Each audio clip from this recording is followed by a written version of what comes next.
A presença hoje é de uma personalidade da cena cultural do Espírito Santo que se divide na atividade da literatura e do jornalismo. Eu me refiro a José Roberto Santos Neves, com quem eu passo a conversar agora. Zé, então vou trazer para vocês exatamente esse questionamento. Você está em qual praia agora com mais familiaridade, mais conforto? A do jornalismo ou da literatura? Jornalismo, literatura, música, né? Não, música porque acaba sendo o seu tema recorrente, né? Não, é verdade. Toda a sua produção hoje... Eu costumo dizer que, antes de tudo, eu sou baterista, que eu participei do movimento das bandas de rock do Espírito Santo em meados da década de 80, peguei aquela fase do Rock in Rio 1. Efervescente, né? No 85, Rock in Rio 1 era adolescente, fiquei encantado vendo o show do Queen, né, Iron Maiden, aquelas bandas todas, Yes, foi um marco, né, o Rock in Rio. Foi. E depois me formei em jornalismo, trabalhei 19 anos, né, em jornalismo diário, Caderno 2, como crítico musical, né, repórter da área de música, depois editor do Caderno Pensar, que é já um espaço para o conhecimento, para a crítica. E esse trabalho no jornalismo me levou ao livro, né, a pesquisa musical, e resultou nesses 4 livros que eu tenho aqui, que são de pesquisa sobre a música popular brasileira. E você continua na perspectiva do trabalho literário ainda, pensando em mais coisas, novos projetos? Sim, isso é uma paixão. Né? Né? Até porque o Espírito Santo, o Brasil, de uma maneira geral, é muito carente de memória. Não se valoriza a memória no nosso país. E no Espírito Santo nós temos uma história gloriosa na nossa área cultural, que envolve a música, né? Os grandes músicos, maestros, os escritores, e infelizmente essa informação está se perdendo com o tempo. Né? Eu percebo que o capixaba, ele deveria ler mais, né, os nossos escritores. Nós temos Rubem Braga, Carlinhos Oliveira, Reinaldo, tem o Carmelo de Souza, Reinaldo Santos Neves e Luiz Guilherme, que são meus tios, que são romancistas entre os maiores do Brasil, né, sem sombra de dúvida. Tem um romance fecenino também do Guilherme, você sabia? Tem Guilherme Santos Neves, meu avô. Fecenino dele, que é um clássico da literatura erótica, pouco conhecido. É verdade. O meu avô foi fundador da Comissão Espírito Santense de Folclore. Isso na década de 40, quer dizer, ele é contemporâneo de Câmara Cascudo. Né? Que é a referência do folclore brasileiro, né? Exatamente. E o Guilherme Santos Neves trabalhou com Hermógenes Fonseca, com Renato Pacheco, e produziu uma pesquisa monumental sobre a cultura popular do Isso Estado. te dá uma grande resposta, inclusive, do ponto de vista de pedigree e verdade. de nome, hein, cara? Vamos fazer uma breve viagem em cima de cada trabalho desse. Ó, isso aqui é um catatal, cara. Isso aqui é um tijolo.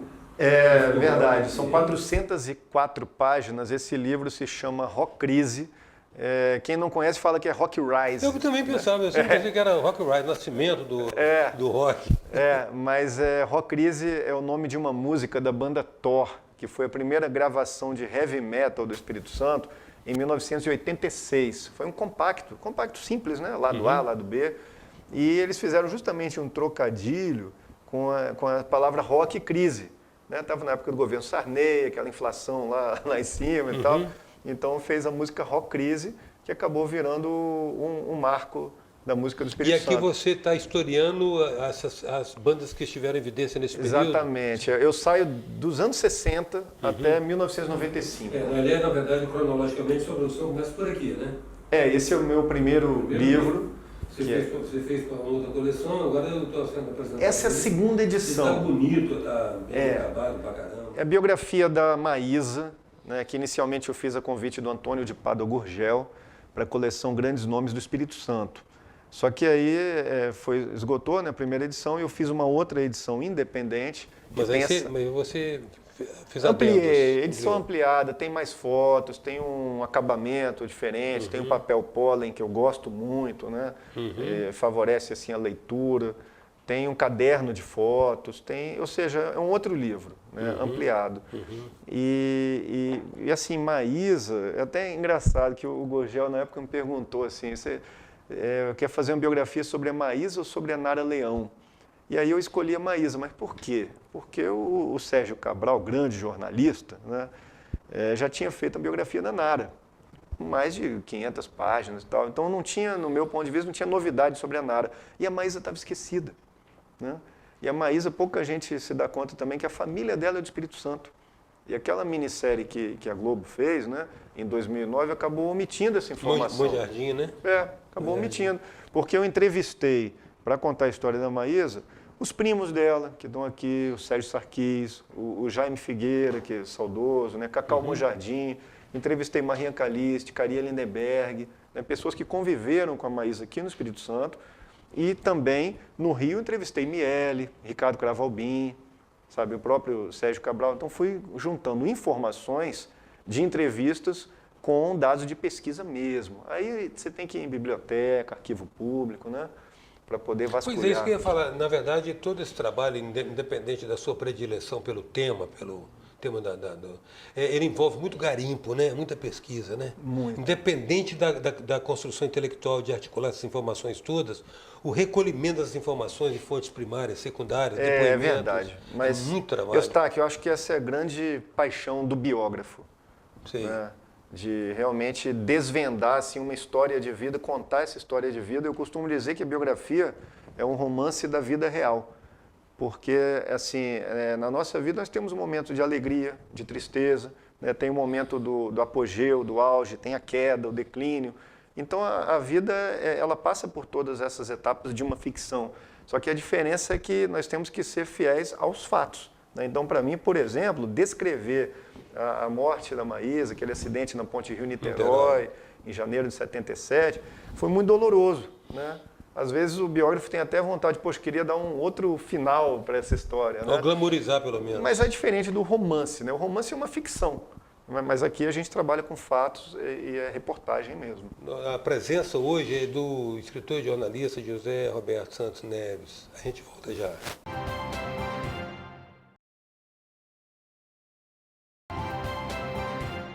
Voltamos com a presença do jornalista e escritor José Roberto Santos Neves. Jornalista, escritor e baterista, como você fez questão de realçar. Eu queria falar, nós tivemos que interromper na chamada do break comercial, cada livro desse tem uma história, tem uma situação muito específica, e de uma certa maneira até coincide com algum momento especial da sua vida que você esteja vivendo, né? Uhum. Depois de... Pela ordem cronológica aqui, depois de Maísa, você fez... Foi esse livro essa chamado coletânea de crônicas. A MPB de Conversa em Conversa. Esse livro reúne 40 entrevistas que eu fiz com grandes nomes da música popular brasileira no período que eu estava atuando no Jornal Gazeta. Então, de 95 a 2005 que aconteceram essas entrevistas. 10 anos de atividade. E, não, assim, eu fiquei mais tempo no jornal, Sim, mas as entrevistas são nesse período. Cobre um período... E aí, quais os monstros sagrados que ficaram de fora? Mas eu acho mais fácil 40 nomes, cara. Quem está de fora, né? Chico Buarque. Infelizmente eu não consegui entrevistá-lo, porque o Chico tem uma coisa, ele lança um disco a cada 7 anos, né? Hoje ele é muito mais escritor do que compositor. E acabou que quando ele lançou As Cidades, né, foi em 99, eu não pude fazer a entrevista, né, que seria no Rio, e acabou não entrando aqui. Mas depois eu tive a oportunidade... Vamos tentar fechar aí. Djavan, tem aí? Não, o Djavan acabou não entrando no livro por questão de critério. Eu achei que a entrevista não rendeu tanto. Ah, tá. Porque qual o meu desafio? Você também conta a circunstância da entrevista, os bastidores, né? Os bastidores. Tá. Então tem Caetano, tem Roberto Carlos, tem Bethânia, tem Paulinho da Viola, tem Lenine, tem Zé Cabaleiro, tem Arnaldo Antunes, tem Ivete Sangalo, tem Racionais MCs, tem Ed Mota, Bete Carvalho, Nelson Sargento... Jorge Aragão, então tem muito samba, tem Wilson Simonal, João Nogueira, Dominguinhos, sabe? Então tem Elba Ramalho, tem Zé Ramalho, é um livro, Carlos Lira, a turma da Bossa Nova também. Então eu trabalho assim, a MPB sem qualquer tipo de preconceito. E uma parte de gente que não está mais aí, né, cara? Hein? É verdade. Você citou uma série de nomes aí, são extremamente icônicos e representativos da melhor MPB, não estão mais aqui conosco. É verdade, Eustáquio. Eu acho que o desafio desse livro é mostrar que através do jornalismo diário é possível construir entrevistas, como nós estamos fazendo, um diálogo, que superem a ação do tempo presente e se tornem fonte de referência histórica. Não fiquem datadas, né? Exatamente, porque o jornalismo tem muito status do descartável, né? Você pega um jornal, joga fora, esquece a informação, ainda mais no mundo hoje, um mundo digital, né? Que a gente vive. Agora, o desafio é pegar uma entrevista que foi feita com o Caetano e ele falar sobre a Tropicália, falar sobre o contexto do Brasil quando houve o movimento da Tropicália, assim como o Milton Nascimento fala do Clube da Esquina, né? E 10 anos depois eu fiz uma nova edição desse livro, que é essa aqui. né? Então já é uma edição revisada e que eu até percebi nessa revisão que o Brasil, naquele período, pelo olhar dos nossos músicos, era um Brasil bem mais otimista do que o país de hoje, né? Era um momento principalmente de inclusão social e que uma parcela da população que era mais pobre passou a ter acesso a bens, né? Consumir, né? Eletrodomésticos, passou a consumir e passou a comprar discos, né? Então tinha aquele fenômeno de grupos na época, como El Chan, ou até o padre Marcelo Rossi, eu lembro, vendiam 3 milhões de discos. Depois isso acabou porque quase não se faz mais disco físico hoje, mas nesse período aqui ainda tinha. Depois veio o período da distribuição de música pela internet. Então eu acho fantástico a gente poder documentar a história, né, através dos nossos artistas. Mas muito mais do que isso, também mostra de uma certa maneira você esteve, por uma circunstância profissional, o privilégio de estar com essas pessoas, né? Né? Isso o jornalismo nos proporciona. E aqui eu conto os bastidores. Eu acho que o mais interessante também para o leitor é saber como que foi a abordagem com Caetano Veloso, com Roberto Carlos, com o Alceu Valença. Alceu Valença, que é um compositor tão generoso, que eu era Foca, né? Simples também, né? Explicar para o telespectador que Foca é o jornalista iniciante, né? Que é recém-formado. Então, fiz uma entrevista por telefone com o Alceu e no final ainda perguntei para ele a diferença entre os ritmos nordestinos e tal. Você acredita que à noite ele liga para terminar a entrevista? Ou seja, a assessora da gravadora, olha, Alceu Valença quer terminar a entrevista com você porque ele gostou de conversar contigo. Né? Então, assim, ver a generosidade, né, de um cantor consagrado terminando, né, procurando um jornalista para concluir uma entrevista, um jornalista do Espírito Santo e que em começo de carreira. Então eu vou contando esses bastidores, né? É muito gostoso. O Roberto Carlos também, que foi a primeira entrevista dele depois da morte da esposa, Maria Rita, que foi, até o show foi no Recife, foi no Geraldão. Né? O Roberto Carlos ficou de escolher Cachoeiro do Itapemirim, mas na última hora escolheu voltar aos palcos no Recife. Né? E eu fui escalado para fazer essa coletiva de imprensa representando o Espírito Santo. Você foi até lá? Fui, fiz a entrevista com o Roberto Carlos e interessante que no momento em que ele se emociona, né, que ele chora ao falar da esposa que morreu vítima de câncer, aí é só flash, fotógrafo, né? Aí todo mundo fotografando e a manchete do dia seguinte era o rei vai às lágrimas após... Fortes emoções, ali o trocadilho, fortes emoções. Exatamente. Né? Então, esses bastidores é muito interessante a gente... Eu particularmente gosto muito, né, de livro de entrevista, de biografia, né, de bastidores, de crônicas, então acho que é gostoso.